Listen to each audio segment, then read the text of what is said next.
Datuk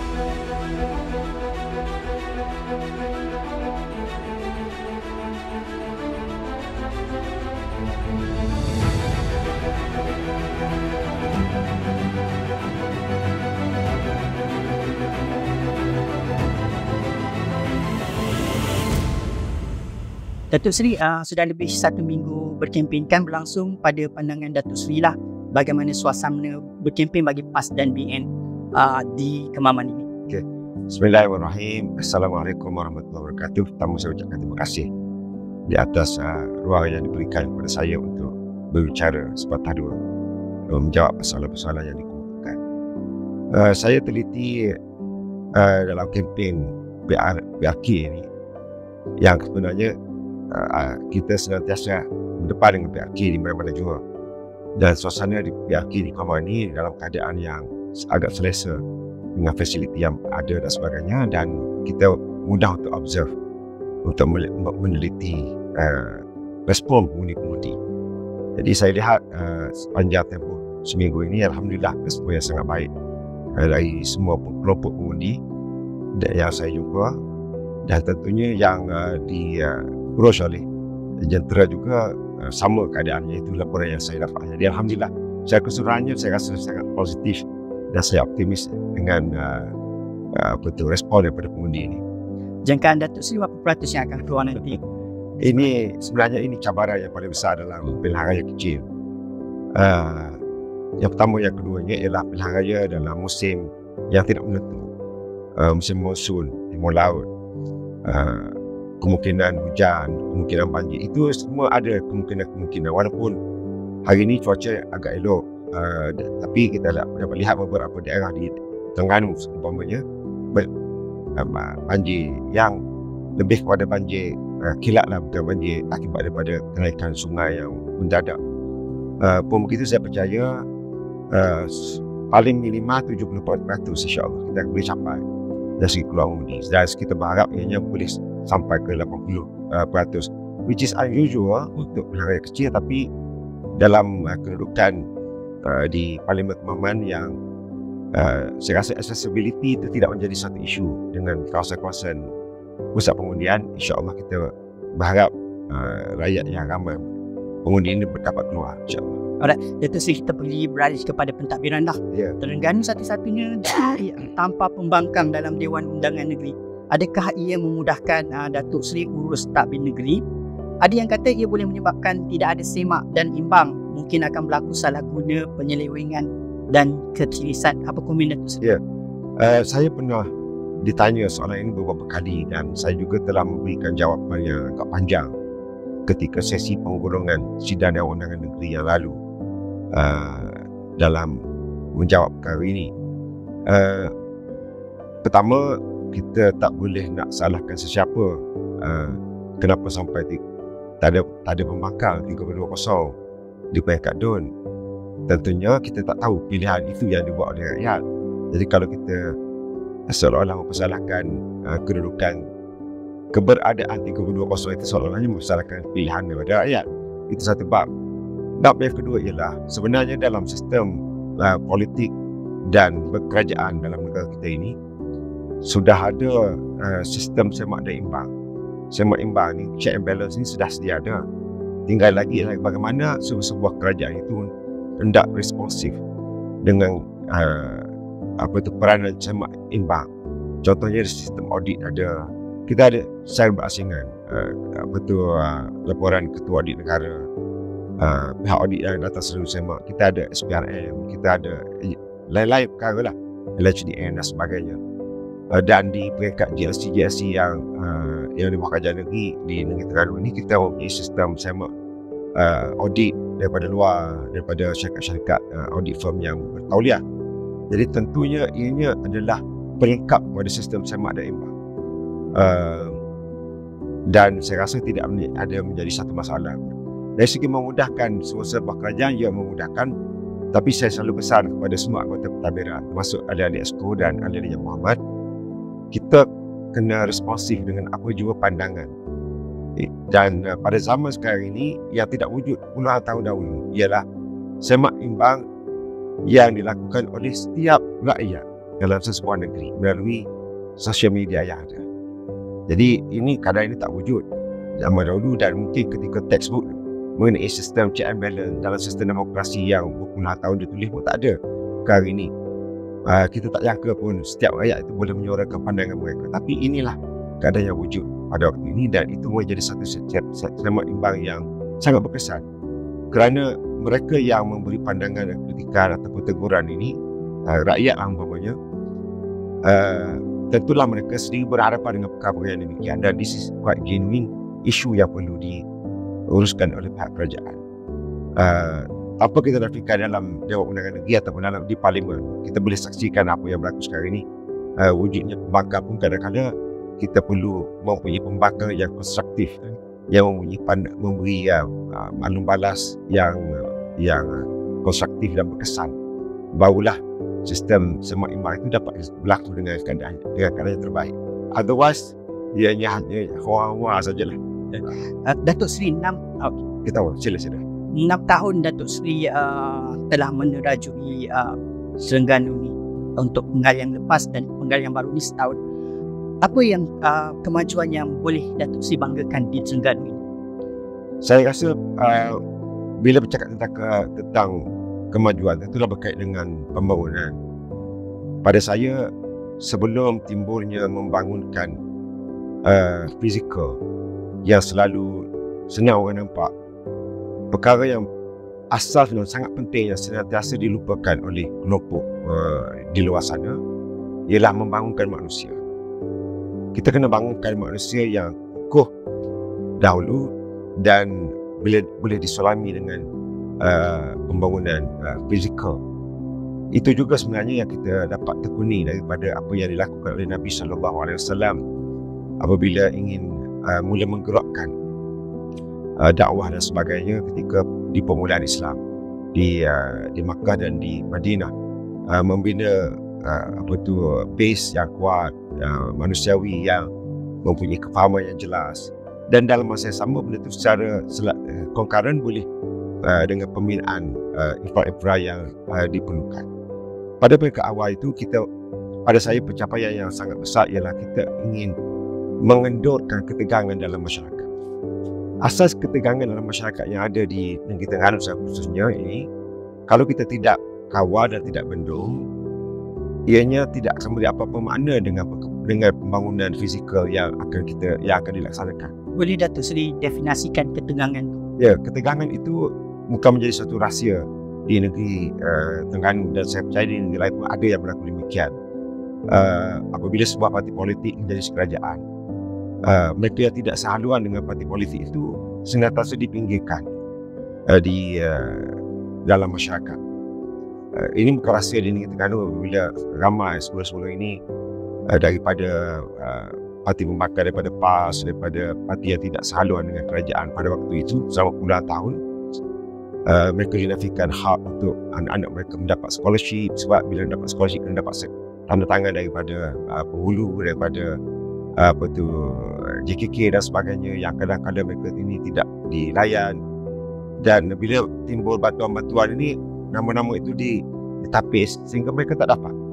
Apabila mereka tak dapat, ia menimbulkan ketidakpuashatian. Minta itu tak dapat, anak-anak nak belajar pun ada masalah, ditanya ayah undi apa bila masa interview anak-anak. Jadi ini menimbulkan ketegangan dalam masyarakat. Kalau benda ini tak dibendung, saya bagi satu contoh. Kerajaan baru naik, kerajaan baru pun buat benda yang sama. It's a vicious cycle. Benda tu akan berterusan. Orang ni naik, orang ni buat perkara sama kepada orang lain. Jadi it's a vicious cycle yang tidak akan ada kesudahan. Perkara pertama yang saya tekankan bila kita jadi kerajaan 2018 dahulu ialah ketidakadilan sebegini yang berlaku dalam masyarakat hendaklah kita tolak. Yang paling penting ialah kita hendaklah berlaku adil. Mereka yang wajar diberikan bantuan ini, tak kira apa jua nama bantuan ini, mestilah atas nama keadilan. Mereka yang berhak layak menerimanya. Tak kira lah mereka ini orang yang mengundi kita daripada parti kita, ataupun yang tidak mengundi kita, ataupun yang bukan pengundi pun. Inilah asas perkara yang saya tanamkan, walaupun tidak mudah pada mereka awal, kerana sifat ialah bila ditekan dia rasa dendam ada dan sebagainya, tapi kita berjaya sedikit demi sedikit menukar sikap negatif ini kepada sesuatu yang positif, bahawa berilah kepada mereka yang berhak. Bila ini dapat dilaksanakan, saya tak nafikan mungkin here and there ada masalah timbul, tapi kita kena ada iltizam, ada keazaman untuk menyelesaikan perkara ini. Bila perkara ini dapat dilaksanakan dengan lebih baik, barulah bentuk-bentuk lain yang kita ingin bangunkan itu dapat dilaksanakan dengan lebih baik sebenarnya. Jadi selain daripada itu, tentulah kita ingin meningkatkan kebergantungan negeri kepada mengurangkan kebergantungan negeri terhadap petroleum umpamanya. Ini yang kita laksanakan program-program penjanaan hasil-hasil baru pada kerajaan, dan sedikit demi sedikit data daripada yang lepas sampai sekarang ini kita berjaya mengurangkan kebergantungan itu by 3 to 4%.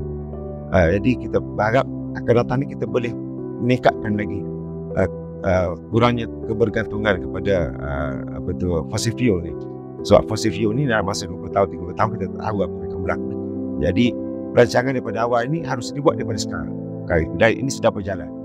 Selain daripada memastikan kawasan-kawasan industri baru diwujudkan, terutama di daerah-daerah yang belum ada sebelum ada ini, memanfaatkan penggunaan ECRL, itu harus dirancang pada sekarang. Dan ini antara perkara yang sedang dalam pelaksanaan yang kita rangkakan, meningkatkan kapasiti hidrogen, energi dan sebagainya lah. Ini everything is a pipeline, insyaAllah. InsyaAllah. Okey, Datuk Seri, saya terus kepada pencalonan Datuk Seri lah. Yeah. PAS PM menamakan Datuk Seri untuk PKR Kemaman. Apa yang membuatkan Datuk Seri terus PRK Kemaman? Apa yang membuatkan Datuk Seri terus bersetuju untuk dicalonkan? Saya ini orang parti. Ketika bertanding kali pertama pada tahun 2018 untuk Don Rurendang, pada peringkat awal memang saya sangat sedih dengan pencalonan itu, sebab saya tidak menjangkakan dan tidak pernah terfikir pun saya nak untuk menjadi seorang ahli dalam undangan negeri, apatah lagi menjadi menteri besar. Tetapi sebagai orang parti yang diterbiah, yang dididik daripada awal lagi, kita diberi kefahaman bahawa bila diberikan tanggungjawab, sudah tentu parti kepimpinan sudah memikirkan pelbagai aspek dan membuat pertimbangan mereka. Bila diberi tanggungjawab dan kita sebagai ahli parti yang taat ini tidak ada pilihan, haruslah menggaras tanggungjawab itu. Tentunya untuk Parlimen Kemaman ini saya juga agak terkejut kerana kita mempunyai ramai sebenarnya calon-calon yang layak, termasuklah calon-calon sebelum ini. Mereka semua sangat layak dan telah melaksanakan tugas dan tanggungjawab sebagai ahli parlimen dengan sangat berkesan, dekat dengan rakyat.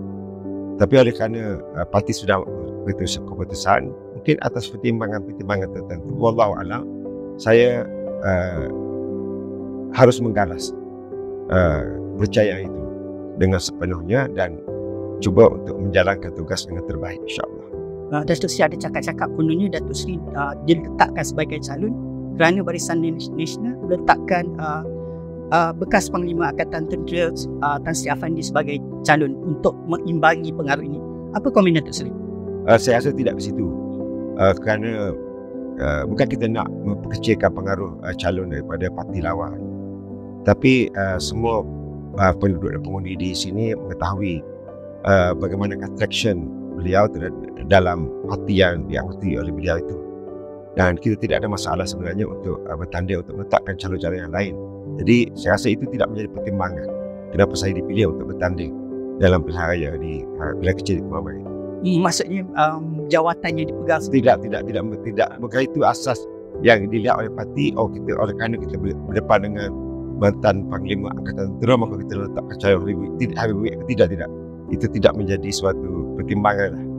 Itu lebih lagi di majoriti di kawasan ni kita rasa besar kan, siapa calon pun boleh menang. Adakah Datuk Seri melihat perkara ini menyelesaikan Datuk Seri untuk bertanding? Adakah kemenangan itu betul-betul berada dalam genggaman? Dalam mana-mana pilihan raya, sama lah seperti yang saya selalu sebut di banyak tempat.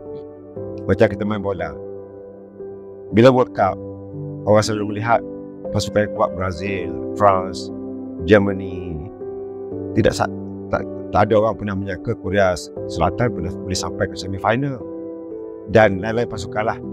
Maknanya bola itu bola. Dan yang bukan menjadi favourite boleh je mencapai apa juga maksud dalam suatu pertandingan. Sama juga pilihan raya. Kami tak pernah beranggapan mana-mana pilihan raya kecil itu satu mempunyai laluan yang mudah. Kerja harus digerakkan dengan semaksimal mungkin. Ini mesej kita kepada jentera PAS dan Perikatan Nasional di Kuala. Jangan berada dalam kedudukan selesa. Kerja harus digerakkan dan ini terbukti apabila kita melihat 2 minggu sebelum di tarikh penamaan calon, jentera daripada PAS di Kemaman dan di Negeri Terengganu telah turun sebenarnya, menggerakkan jentera berkomunikasi, bertemu dengan rakyat dan pengundi-pengundi di bawah 2 minggu sebelum penamaan calon. Ini menunjukkan mereka melihat seriusnya setiap kali berdepan dengan pilihan raya kecil. Jadi apatah lagi bila dah berlaku penamaan calon, rakan-rakan daripada negeri-negeri lain pun turun. Hari ini pun saya bertemu dengan rakan-rakan daripada Selangor ada, daripada Negeri Sembilan, daripada Penang pun ada, daripada Sabah pun ada yang datang untuk membantu. Jadi tidak pernah kita memandang rendah atau memandang mudah setiap kali berlaku pilihan raya kecil. Kita akan bergerak bekerja sehingga saat terakhir, insyaAllah, hingga sampai ke dasar penamaan. Datuk Seri ada rasa tertekan tak untuk mengekalkan status kemenangan tu disebabkan disebabkan jawatan sebagai Menteri Besar? Pada saya tidak ada satu perasaan yang berbeza lah. Kita kena anggap any competition as a fresh competition. Dan saya sebalik mungkin jalankan dengan yang terbaik bersamping dengan tugas saya sebagai seorang Menteri Besar. Jadi saya rasa kami hadap dalam keadaan normal, bukan agak pressure, tapi agak normal tapi dengan serius. Itu yang sangat penting. Datuk Seri, saya tertarik dengan satu pandangan penganalisis ni. Ada yang katakan pencalonan Datuk Seri ini sebagai satu strategi PAS menampilkan calon Perdana Menteri dari golongan profesional pada masa depan. Komen Datuk Seri, adakah Datuk Seri bersedia untuk menjadi seorang Perdana Menteri? Sebab ini yang dikomenkan oleh penganalisa, meletakkan Datuk Seri sebagai satu strategi untuk satu jalan ke menjadi Perdana Menteri. Wallahualam, saya suka untuk memberi komen perkara yang berkait dengan diri kita sendiri. Biasa kita komen berkait dengan diri orang. Saya jadi pensyarah agak lama. Saya beri markah kepada anak-anak murid saya lah, yang exam, tutorial, assignment. Tapi pada waktu itu bila saya menjadi Menteri Besar dan soalan yang pertama ditanya oleh wartawan pada tahun pertama saya menjadi Menteri Besar, beri markah selama setahun tu macam mana. Saya kata saya tak boleh beri markah pada diri saya sendiri. Jadi sama ni juga, saya tak boleh nak beri ulasan. Cuma saya sebut sebelum ini, kita serahkan kepada kepimpinan parti dan kepada masyarakat dan rakyat untuk membuat penilaian. Datuk Seri tak boleh bagi markah pada Datuk Seri sebagai Perdana Menteri. Mungkin Datuk Seri boleh bagi markah kepada Datuk Seri Anwar sebagai Perdana Menteri setahun pemerintahan punya. Saya rasa bukan satu perkara yang ajaib yang kita lihat apa yang dilaksanakan oleh Perdana Menteri sekarang ini. Saya personally saya tidak ada masalah dengan beliau as a personal, on a personal basis. Dan kebelakangan ini kita juga banyak membaca sebenarnya tulisan-tulisan daripada kajian-kajian daripada luar, daripada research house, daripada penganalisis politik, masuklah pensyarah-pensyarah politik, sains politik yang memberi yang tidak begitu optimis dengan prestasi kerajaan yang ada sekarang ini. Dan saya rasa itu bukan satu rahsia bagi semua rakyat. Saya rasa kalau saya boleh bersetuju dengan pandangan analisis ini, di kalangan rakyat pun sama juga. Sebenarnya ini kalau saya berpandangan, kalau saya berdiri di dalam kasut Perdana Menteri lah sekarang, yang lebih komen bahawa kerajaan tak popular, kerajaan ada masalah, macam-macam perkara ni, kalau saya punya respon adalah kita ucap terima kasih dengan pandangan-pandangan, berbagai pandangan yang memberi kritikan saya sedar tentang cabaran yang kita perlu hadapi, terutama dalam keadaan ekonomi yang tidak menentu dengan cabaran geopolitik antarabangsa. Terima kasih di atas sebi-sebi yang dijalankan menunjukkan kerajaan yang ada ini kurang popular dan ada masalah. Saya insyaAllah saya akan, ini kalau saya boleh jawab bagi pihak PMX lah. Boleh. Saya akan kata terima kasih dan saya akan mencari jalan bersama rakan-rakan kabinet dan parti untuk mencari jalan bagaimana untuk revive balik segala kelemahan-kelemahan yang ada, dan kita akan muncul sebagai sebuah kerajaan yang lebih baik berbanding dengan setahun yang lalu. Saya rasa that's the best answer for him to give, rather than to belittle pandangan-pandangan yang membuat kritikan. Beliau kena menerima pandangan. Okey, saya nak terus pergi ke parlimen. Jika menang, jadual akan menjadi sebahagian padat. Negeri dan parlimen kena dibahagi-bahagikan. Bagaimana Datuk Seri boleh janjikan ia tidak akan mengurangkan komitmen Datuk Seri sebagai Menteri Besar Terengganu? Ya. Atas asas yang penting dalam kita berkhidmat untuk rakyat, kita kena mempunyai jentera dan organisasi yang kuat, sebab untuk berurusan dengan rakyat, pelbagai cara dan jentera harus digunakan. Alhamdulillah untuk Parlimen Kemaman ini, keempat-empat DUN itu dimenangi oleh PAS yang menjadi kerajaan. Jadi kita mempunyai wakil-wakil dalam bentuk ADUN yang outreach mereka kepada rakyat itu sangat dekat kerana mereka berada di kalangan rakyat. Ini boleh dimanfaatkan oleh parlimen untuk manage supaya isu-isu yang tidak dapat diselesaikan, isu-isu pusat, isu-isu federal yang tidak dapat diselesaikan yang memerlukan penglibatan komitmen ahli parlimen akan selain pada rakyat sendiri yang memaklumkan, di kalangan ADUN boleh memaklumkan kepada ahli parlimen, kepada saya nanti. Dan selain daripada itu, sebagai Menteri Besar tentunya saya mempunyai kelebihan, mempunyai jentera kerajaan yang meluas, bukan sahaja di Kemaman, bahkan di seluruh negeri Terengganu. Jadi saya rasa itu sangat memudahkan. Saya rasa lebih kepada ini isu yang tidak boleh diselesaikan. Sebagai seorang ahli parlimen di Kemaman ini, sebagai Menteri Besar umpamanya, dia mempunyai target yang khusus, fokus yang jelas bagaimana untuk menyelesaikan masalah rakyat. Jadi saya rasa ianya ada satu added value sebenarnya pada pengundi-pengundi di Kemaman dengan mempunyai seorang Menteri Besar yang menjadi ahli parlimen. Terima kasih Datuk Seri. Baru-baru ini Timbalan Presiden PAS Datuk Seri Tuan Ibrahim berkata Datuk Seri dipilih kerana PN dan PAS ada agenda besar yang mahu dilaksanakan. Boleh kongsi agenda besar yang dimaksudkan oleh Tuan Ibrahim? Saya rasa itu kena tanya dia balik lah. Apa yang dia maksudkan dengan agenda besar itu, wallahualam, dia pun tak pernah maklum pada saya tentang agenda besar itu. Saya mahu naik presiden, tapi ada perkara-perkara yang hanya naik presiden saja, ada perkara-perkara yang presiden saja, dan macam-macam kaedah yang diamalkan dalam parti ini. Jadi kena tanya dia lah. Okey Datuk Seri, kita pergi ke persekutuan pula lah. Datuk Seri dilihat antara yang lantang terhadap kerajaan persekutuan lah. Misalnya pada 25 Ogos, Datuk Seri membidas Menteri Ekonomi Rafizi Ramli yang menyindir negeri pembangkang mengenai peruntukan kepada negeri. Selepas beberapa bulan, adakah terdapat perubahan selepas Datuk Seri mengkritik mengenai agian peruntukan ini kepada negeri? Timbulnya kritikan yang saya tulis pada waktu itu adalah daripada kenyataan beliau yang menyebut perkara yang tidak patut disebut oleh seorang menteri, dan saya terus membuat respon. Nak kata lantang saya pun tak tahu, dan saya rasa bahasa saya guna tu agak biasa sebenarnya, walaupun mungkin agak luar biasa bagi saya menggunakan nada yang demikian. Tapi itu adalah luahan yang ikhlas daripada saya, dan saya tidak ada personal issue dengan mana-mana menteri di peringkat pusat. Kita sama ada di peringkat negeri ataupun di pusat haruslah mencari jalan bagaimana untuk mencari jalan yang terbaik untuk melaksanakan program-program di negeri-negeri. Sama ada negeri itu negeri pembangkang ataupun tidak. Sebab saya rasa istilah negeri pembangkang, negeri bukan pembangkang ini, it is another vicious cycle yang tak berkesudahan. Kalau kita lihat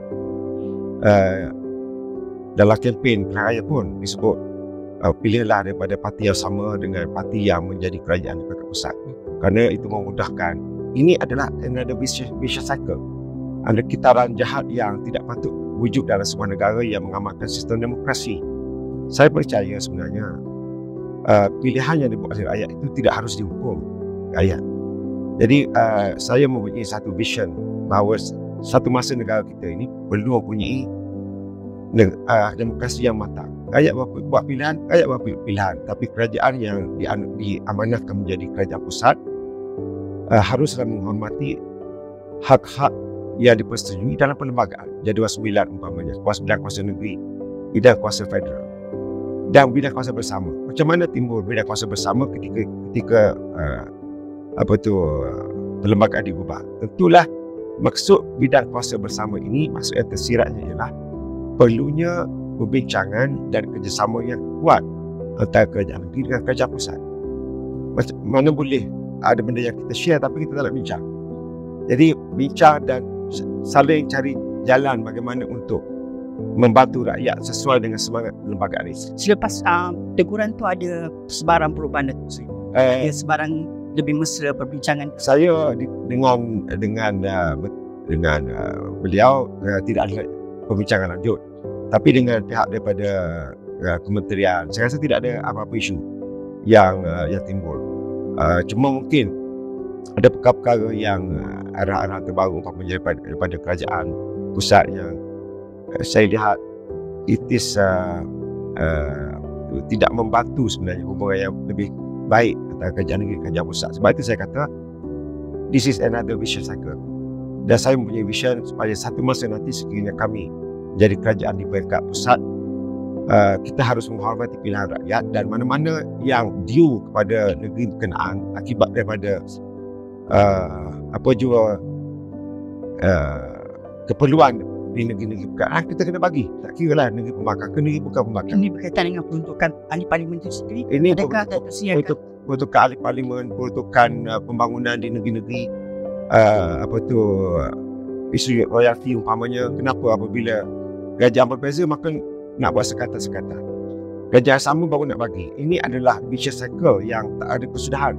Bayangkan kalau kami menjadi kerajaan pusat, lepas kami buat kerajaan sama, tentulah di sana pihak yang di sana akan rasa tak puas hati, dan itu akan ditransfer pada rakyat. Akhirnya rakyat menjadi mangsa. Politik balas dendam ini, politik yang akhirnya the bottom line-nya ialah rakyat yang susah.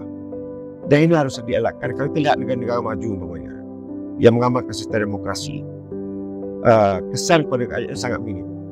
Sangat-sangat minimal berbanding kesan yang ada dalam negara kita ini. Tak akan maju ke depan kalau kita keep on harping on this vicious cycle.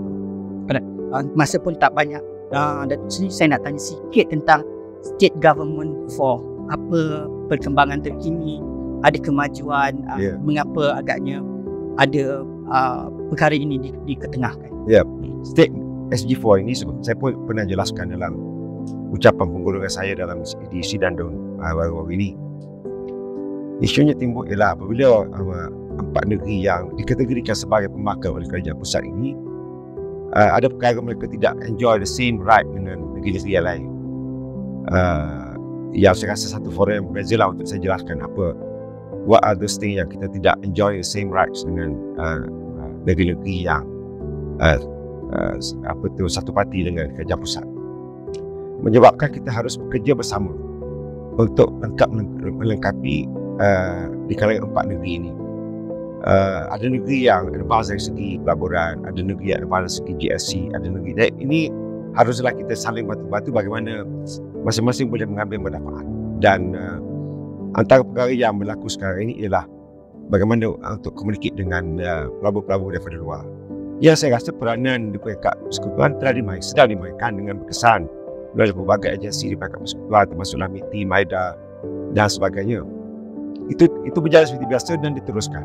Ini sebagai added value yang boleh kita laksanakan.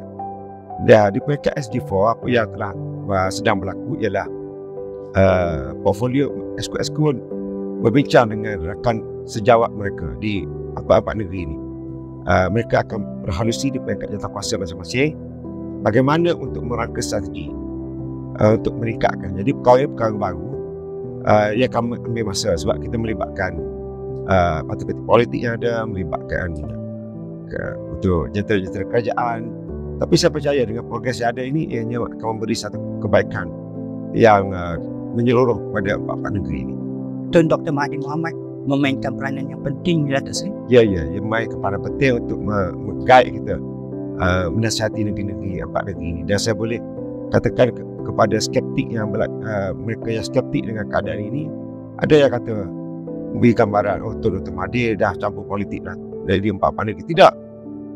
Bila kita mengadakan pertemuan dengan Tun jentera kerajaan, Ahli dan Undangan Negeri Exco sama dengan Tun Dr. Mahathir, sepatah pun tidak disebut tentang politik oleh beliau. Semua berkenaan dengan pengalaman beliau mengurus tadbir negara yang semua saya rasa semua sedia maklum.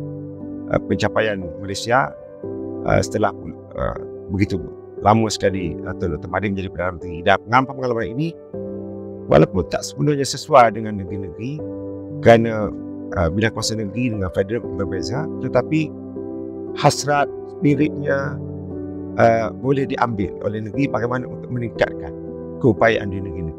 Alright, akhir sekali Datuk Seri, pesanan kepada pengundi yang akan mengundi 2 November dan Disember. Ya. Pertama, saya minta kepada semua pengundi untuk keluar mengundi. Kita berdepan dengan cabaran, mungkin hujan, mungkin tak hujan, mungkin banjir, mungkin tak banjir. Kita doa supaya tidak berlaku bencana. Walau apapun, tunaikanlah hak mereka ini untuk keluar mengundi. Sebab ini sangat penting kepada mereka untuk menghantar mesej dalam diri mereka. Dan tentunya saya sebagai calon di P040 ini menyuruh kepada pengundi untuk beri undi kepada calon nombor 2, iaitu calon daripada Parti Islam Malaysia PAS dalam pilihan raya ini. Alright, terima kasih Datuk Seri. Okey, sama-sama.